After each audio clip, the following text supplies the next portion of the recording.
तो खरगोन जिले की जेंडर चैंपियन का चयन किया गया है, धड़कन जैन का। इनके लिए जोरदार तालियां बजाएं। बहुत बहुत बहुत अभिनंदन धड़कन जैन बिटिया का।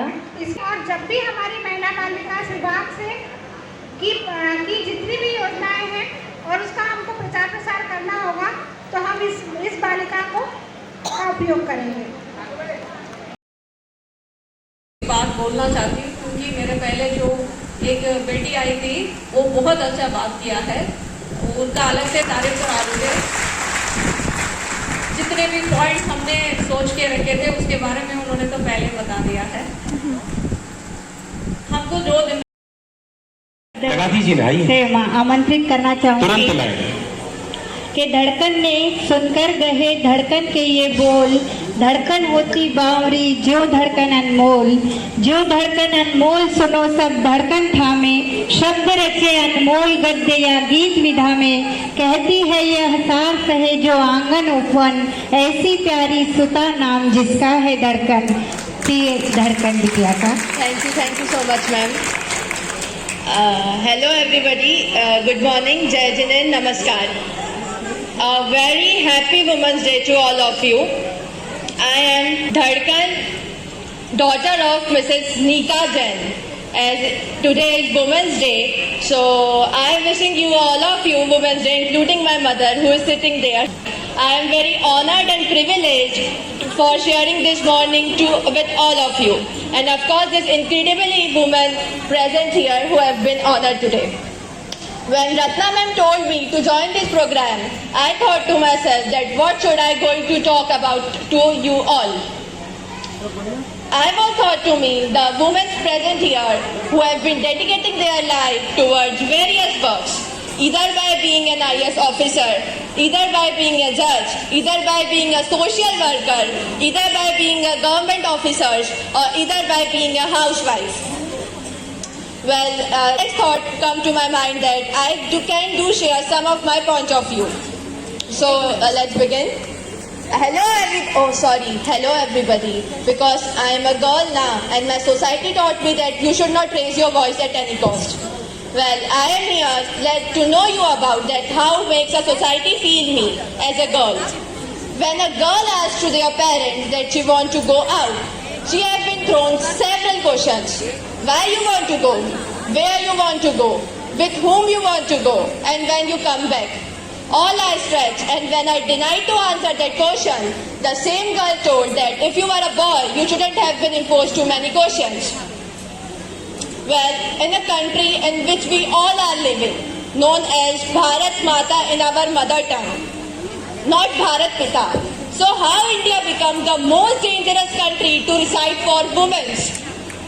Here comes a term in my mind, feminism. Feminism means giving equal right to both men and women. Feminism का मतलब होता है राइट देना बराबर का वुमेन और मैन को। बट इस भारत देश में फेमिनिज्म की बहुत ज़रूरत है। जानते हैं क्यों? मैं बताती हूँ। घर जाके अपनी माँ से पूछिएगा कि आज जिस स्थान पर वो है, बचपन में क्या उसने उसी स्थान के सपने देखे थे? जान जाएंगे इस भारत देश में फेमिनिज्म की ज़रूरत क्यों है। कहने को हमारा भारत देश बहुत आगे बढ़ गया है, बहुत तरक्की कर ली है, कहने को हम चांद पर पहुंच गए हैं, पर क्या फायदा ऐसी सफलता का जब हमारी देश की 48% आबादी 6 बजे के बाद कर्फ्यू में बैठ जाती है। जी हाँ, मैं उस 48% आबादी की बात कर रही हूँ जो कि फीमेल्स हैं, जो कि महिलाएं हैं।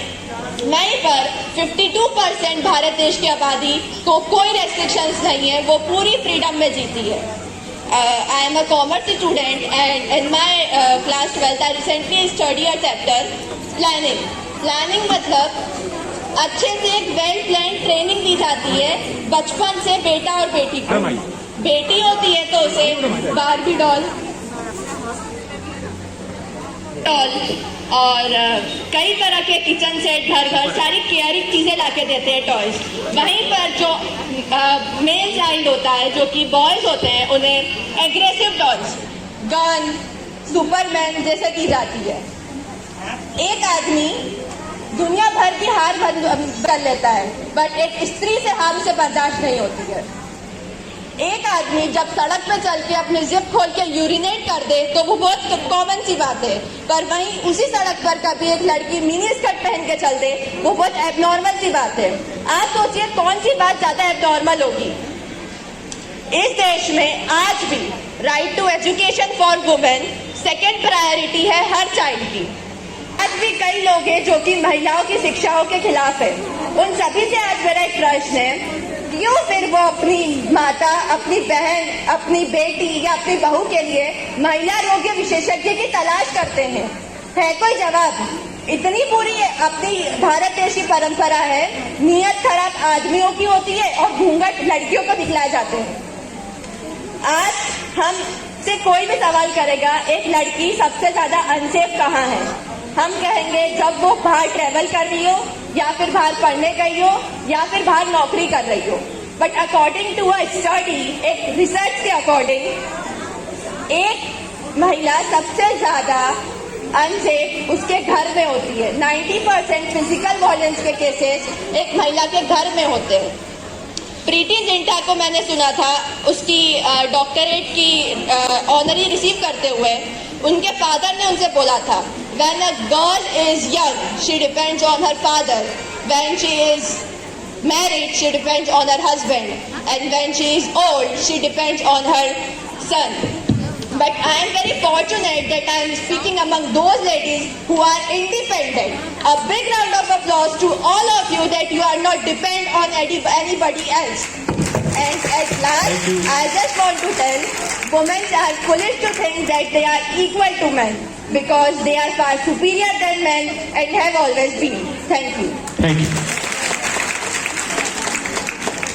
Thank you.